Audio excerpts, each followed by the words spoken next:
Vamos à primeira apresentação, a cargo da professora doutora Neuza Pedro, é doutorada em Educação na especialidade TIC, na Educação com mestrado em Psicologia da Educação e licenciatura em Psicologia, é professora do Instituto de Educação da Universidade de Lisboa, Aprendizagem na Era Digital, Mudanças Cognitivas, Tecnológicas, Metodológicas e Ambientais, é o tema da sua exposição. Faça favor.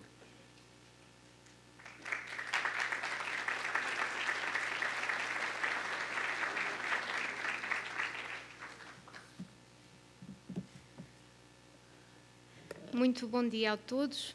Permitam-me quebrar o protocolo e dirigir o meu primeiro bom dia, em específico aos professores que hoje organizaram o seu dia de modo a poder estar connosco, a refletir sobre esta mudança que se vive no contexto educativo. Cumprimentar também os colegas que comigo integram o painel inicial e parabenizar a Secretaria Regional de Educação pelo evento, pela boa nova que, em certa medida, procuram trazer às escolas desta região e também ao diretor do Diário de Notícias. Portanto, os meus cumprimentos a todos, os meus parabéns pela iniciativa, a qual, de forma muito rápida, encontrei forma de, na minha agenda, responder favoravelmente, e é com muito prazer que, no dia de hoje, me encontro aqui para conversar convosco, não para falar convosco, mas sim para conversar convosco sobre aquilo que têm sido algumas das minhas inquietações nestes últimos tempos, que é, sobretudo, do meu ponto de vista, um tempo particularmente bom no domínio da educação. Um tempo que, efetivamente, temos que saber acolher e utilizar de forma produtiva para melhorar as nossas práticas. Porque temos que ter noção de que, apesar dos desafios, das pressões que nos colocam, na história das ciências da educação, nunca vivemos um tempo tão favorável. Nunca tivemos níveis tão elevados de equidade em relação àquilo que é o acesso à educação. Nunca conhecemos tanto sobre o processo associado à aprendizagem e desenvolvimento humano. Não tínhamos até hoje oportunidade de ter imagens de ressonância magnética funcional, ou seja, de vermos o nosso cérebro a aprender em tempo real e de forma não invasiva. Nunca tínhamos tido a oportunidade de pensar tão seriamente acerca da profissionalidade docente e, consequentemente, eu advogo sempre que estamos num momento particularmente bom e que, como profissionais na educação, temos que trabalhar incrementalmente para aquilo que, do meu ponto de vista, já é em si bastante favorável.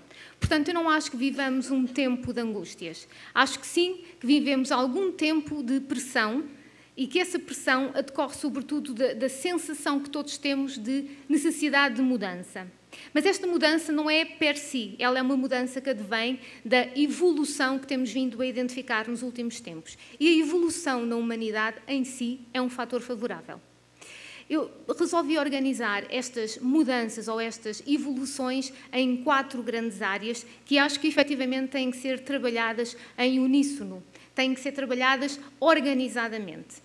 Vou trabalhar cada uma delas do ponto de vista isolado, mas considerem que efetivamente a minha perspectiva é de que precisam de ser trabalhadas articuladamente. As mudanças cognitivas advêm sobretudo daquilo que foram conceitos que hoje em dia já, nas várias intervenções iniciais, foram afloradas, que é efetivamente um conjunto de novas perspectivas conceptuais em relação àquilo que é o gap geracional que, de certa medida, tem pautado todas as gerações ao longo da evolução humana, mas que, do ponto de vista atual, se alicerça sobretudo na ideia de que hoje temos um conjunto de cidadãos que nasceram numa era onde a tecnologia sempre existiu e, portanto, são proficientes na linguagem da tecnologia, comparativamente àquilo que são os imigrantes digitais, que nasceram numa época anterior e, portanto, para falar a língua das tecnologias, trazem sempre aquele sotaque associado a quem adquire uma segunda língua. E este conceito é um conceito que proliferou no domínio discursivo, mas que não tem substrato científico. Vocês não encontram evidência de que efetivamente existe possibilidade de separar geracionalmente aquilo que são os nativos digitais dos imigrantes digitais. O que existe, sim, é uma evolução conceptual que identifica que hoje em dia face ao tempo de exposição às tecnologias, portanto, não tanto o momento em que nasceram, nem as circunstâncias que em seu torno, do ponto de vista social, económico e cultural, os circundaram, mas, sobretudo, face ao tempo com que no dia-a-dia se dedicam a viver em ambientes digitais ou fora deles. E, portanto, esta nova perspectiva conceptual pretende, efetivamente, demarcar o quanto hoje temos um conjunto de cidadãos que passam muito tempo online e que parte da sua identidade é demarcada online, daqueles que vivem a sua identidade, sobretudo, em ambiente offline. E eu gostaria de acrescentar a estes dois conceitos outros dois que têm vindo a ser trazidos para vos explicar um pouco daquilo que é importante compreender previamente ao vídeo que a seguir vos vou apresentar, que é efetivamente este conceito de os digital savvy e os digital naives, ou seja, pessoas que predominantemente procuram e estão sequiosos pelas tecnologias, daqueles que são pessoas que vivem nestes ambientes de forma um pouco naiva, um pouco ingênua, utilizam-nos em proveito próprio, mas não procuram com eles estabelecer uma relação de grande proximidade. E porquê é que eu vos trago estes conceitos? Porque estes conceitos, do ponto de vista científico, estes sim já encontram substrato. Ou seja, conseguimos ver, do ponto de vista científico, efetivamente uma diferença entre as gerações mais atuais, digamos assim, para separar cronologicamente, porque nos é mais fácil, daqueles que têm efetivamente um percurso anterior a esta profusão das tecnologias. Eu trago-vos um pequeno vídeo que vou pedir efetivamente para passarem, sendo que estes dois conceitos são muito importantes de considerar. Vamos entender aqui os digital savvy como os nossos crianças e adolescentes e vamos entender aqui os nossos digital naives como pessoas com um nível etário um pouquinho superior aos 40. Como vos disse, apenas para que o vídeo que a seguir vos vou apresentar seja mais facilmente compreendido por todos. O vídeo que eu vos trago é no domínio da neurociência. Portanto, o que vamos ver é efetivamente o cérebro humano em atividade, considerando duas atividades distintas. Ler um texto em formato papel, portanto em livro, e ler um texto em formato digital, página web. Se não se importarem, eu agradecia.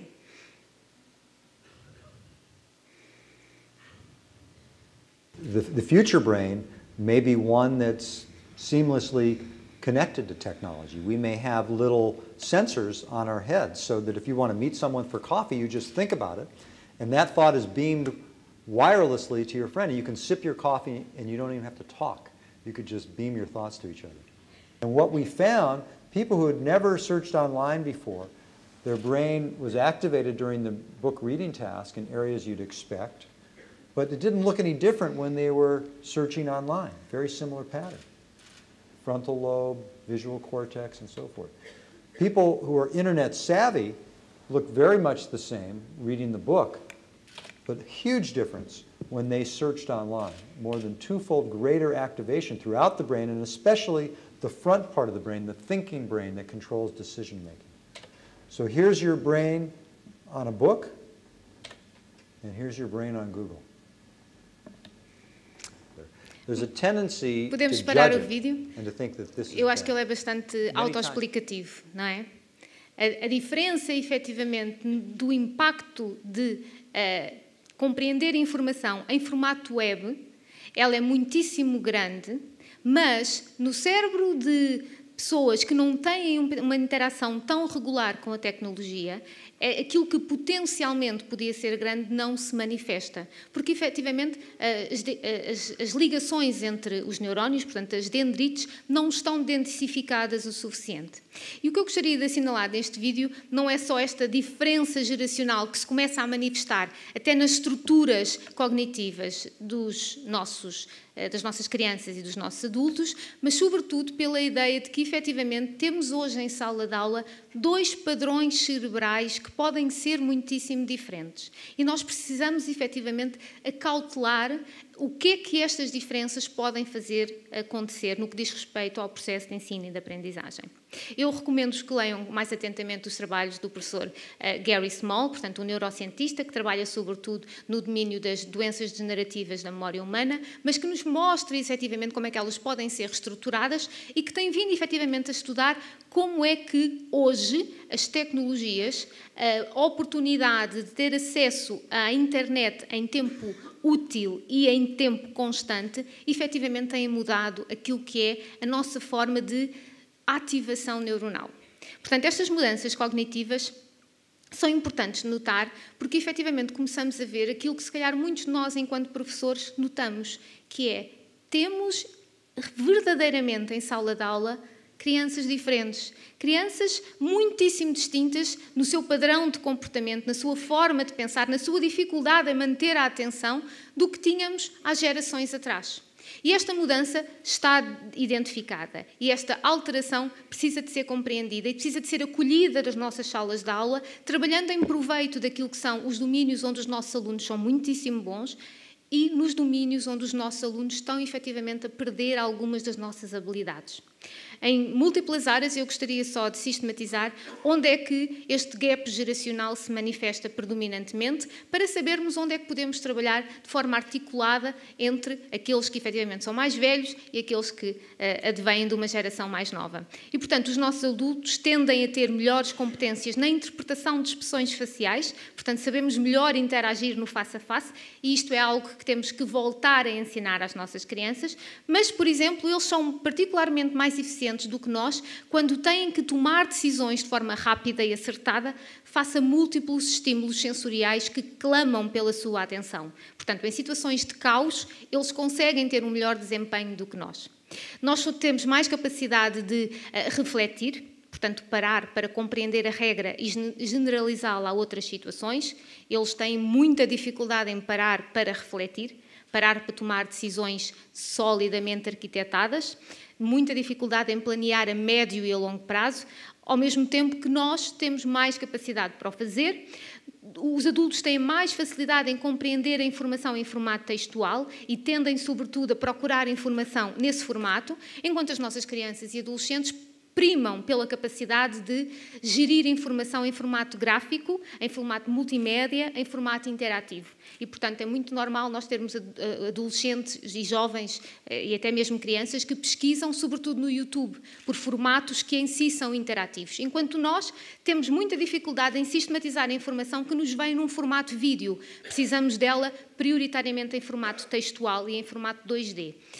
Portanto, estas diferenças precisam de ser acauteladas e estas diferenças são, sobretudo, cognitivas. E esta alteração cognitiva tem, efetivamente, um domínio de evidência neurocientífica, um domínio de evidência que até há 10 anos atrás nós não tínhamos acesso. E, portanto, esta evolução da ciência tem que também entrar nas nossas salas de aula. Nós precisamos de compreender efetivamente aquilo que sabe hoje sobre o cérebro humano para, com base nesse conhecimento, perceber como é que temos que interagir de forma mais eficiente com as nossas crianças.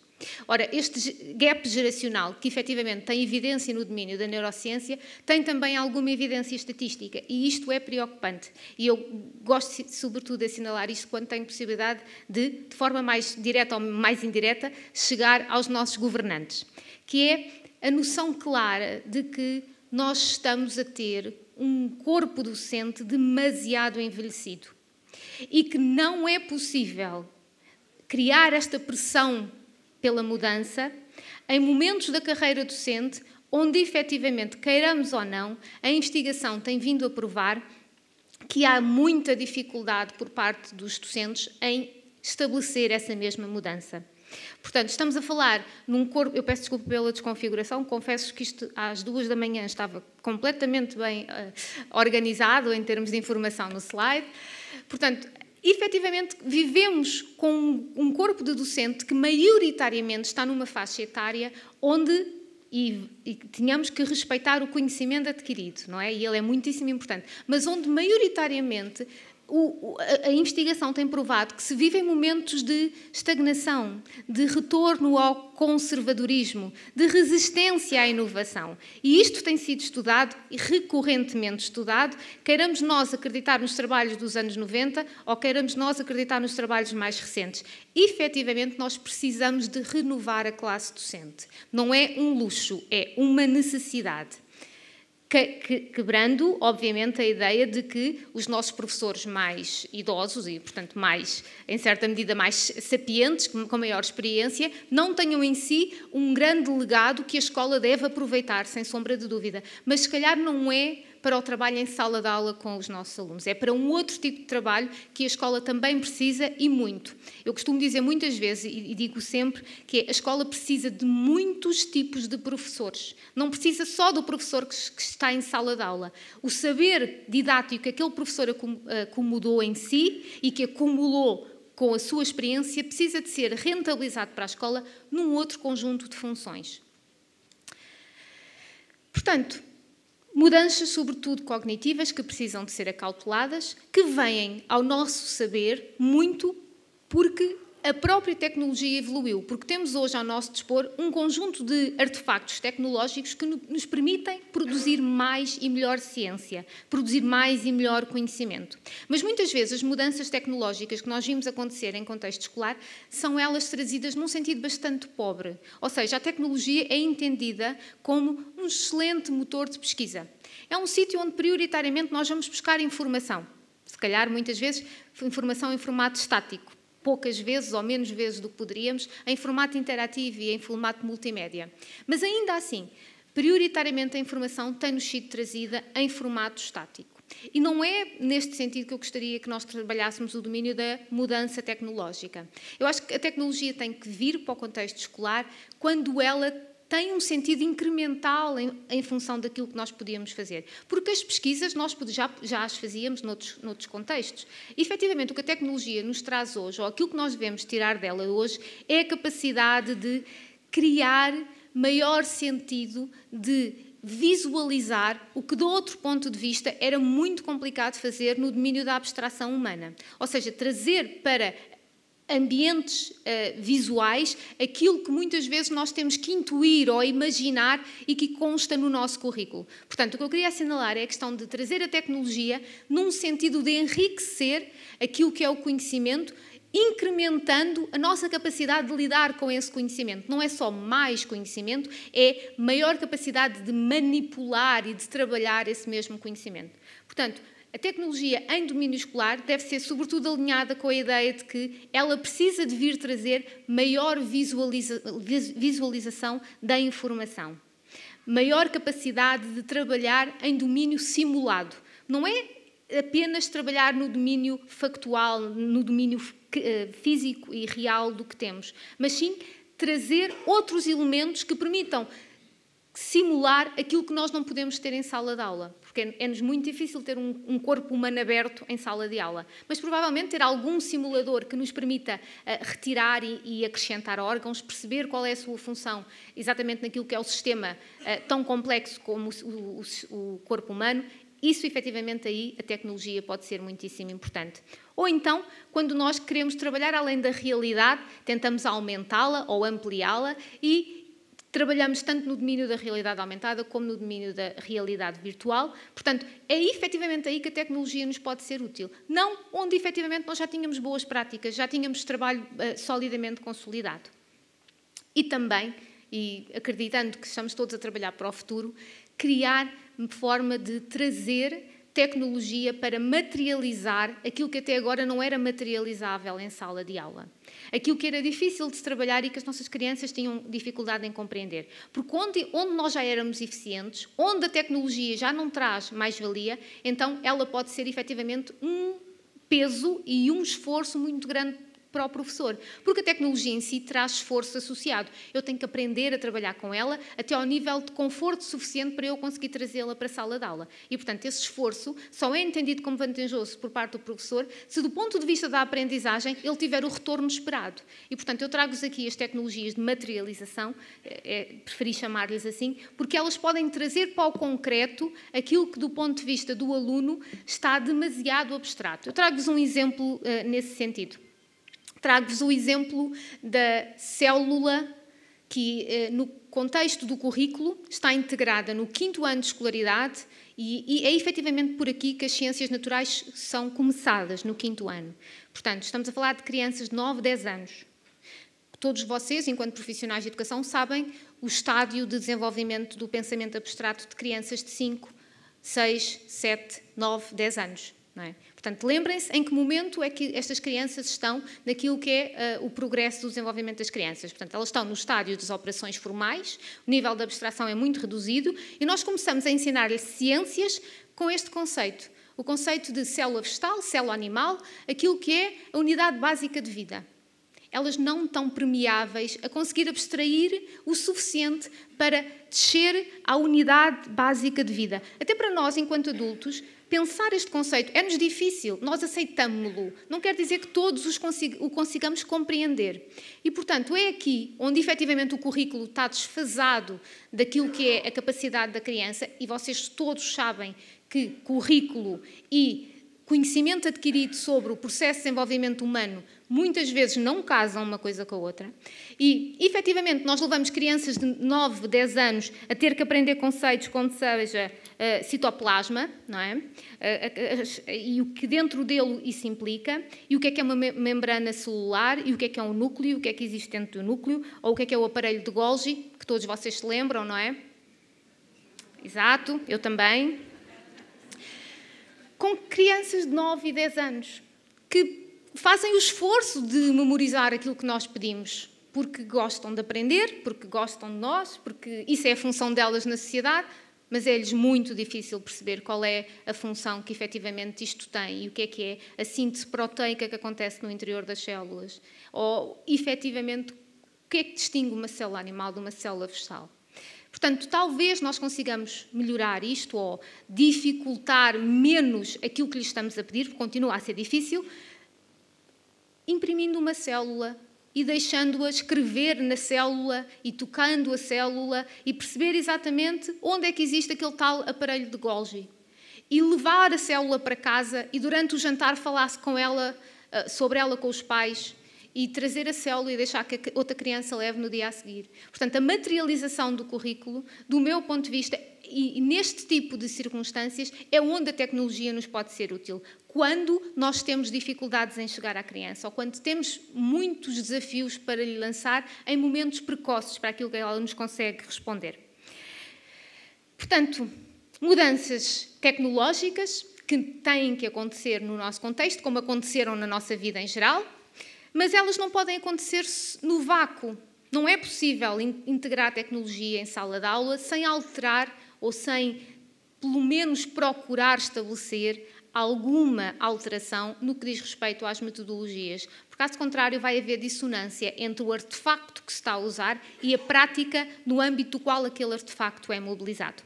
Portanto, todos vocês já ouviram... Novamente, eu garanto-vos que às 2 da manhã estava perfeitamente considerada a configuração da informação nos slides. Muitos de vocês já ouviram falar, e todos vocês já ouviram falar, naquilo que são hoje as buzzwords da educação, não é? As nossas metodologias ativas de aprendizagem, e que eu elenquei algumas, como seja o Inquiry-Based Learning, ou o Project-Based Learning, ou o Peer Instruction, ou o Project-Based Learning, ou todos os Based Learning que queiram considerar, mas efetivamente eles têm uma coisa em comum. Têm esta necessidade de perceber que à criança, ao adolescente, ao nosso jovem adulto, a quem está connosco no sistema educativo, que são os nossos alunos e para quem esse sistema foi criado, é esperado e pretende-se hoje dar oportunidade de atuação, de tomada de decisão naquilo que são as múltiplas etapas do processo de ensino e de aprendizagem. Portanto, o que se quer com metodologias ativas, todas elas têm em comum esta visão de permitir ao aluno ser agente de sua própria aprendizagem. E ser agente da sua própria aprendizagem e adotar metodologias ativas de ensino e aprendizagem implica deixar que o aluno tome decisões. E tome decisões nos sítios onde é mais fácil e nos sítios onde é mais difícil. Porque, efetivamente, as decisões precisam de ser tomadas a 4 níveis.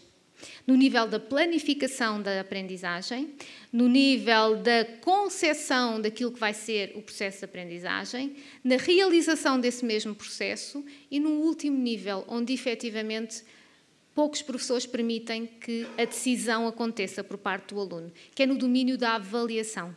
Metodologias ativas de aprendizagem pressupõem que o aluno tem capacidade de, com o professor em processo negocial e com os colegas também em processo negocial, tomar algum tipo de decisão, não estou a dizer toda, mas algum tipo de decisão, sentir-se responsável pela decisão que toma em 4 dimensões: planificação, concepção, realização e avaliação.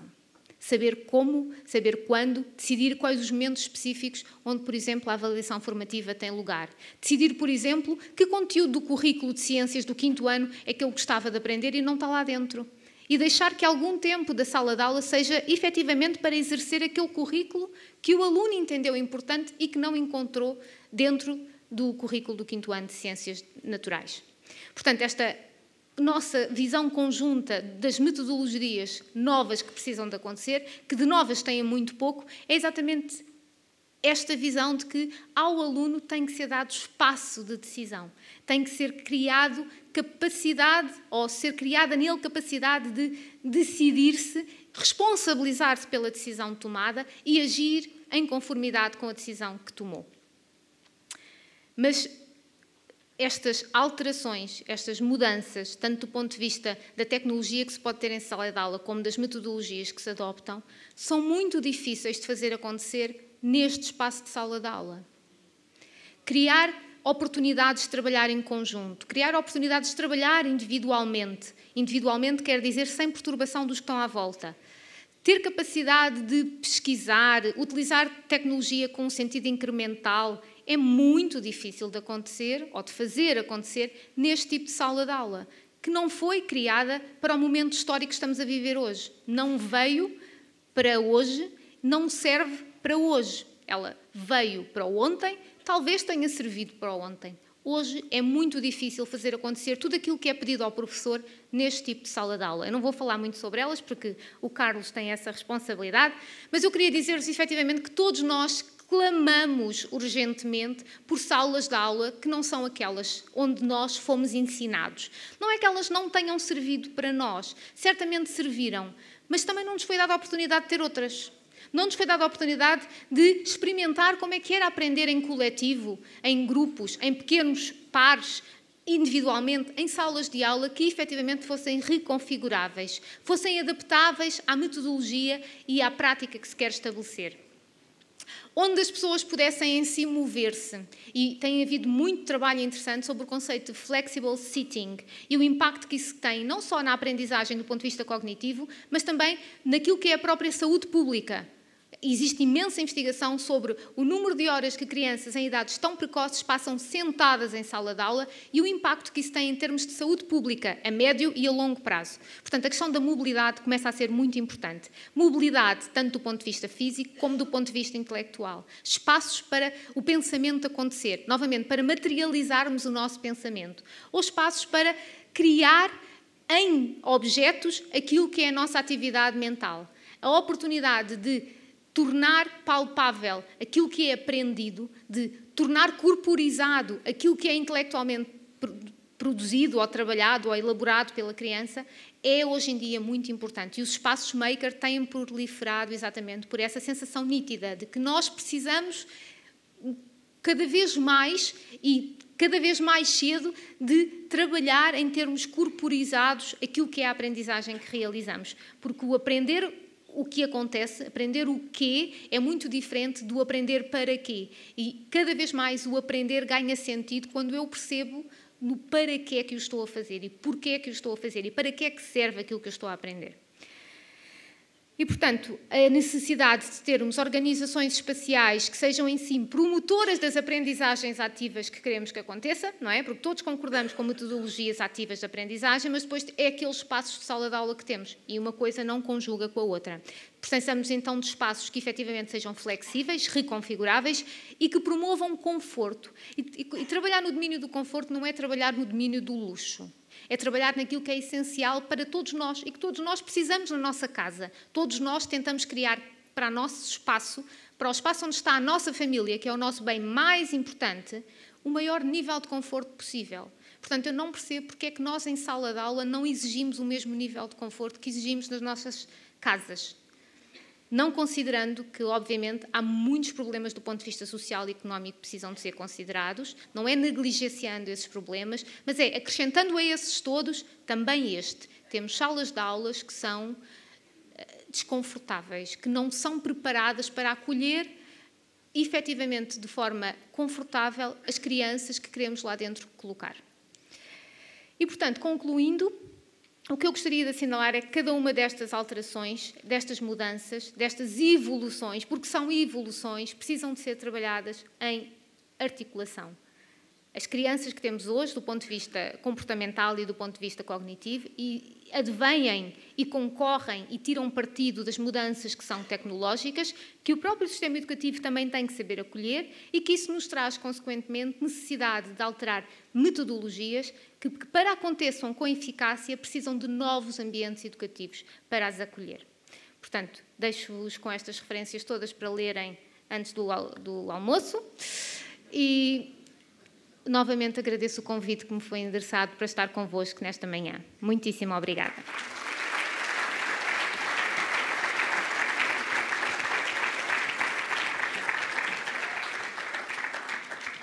Obrigado, doutora Neuza Pedro. Duas questões.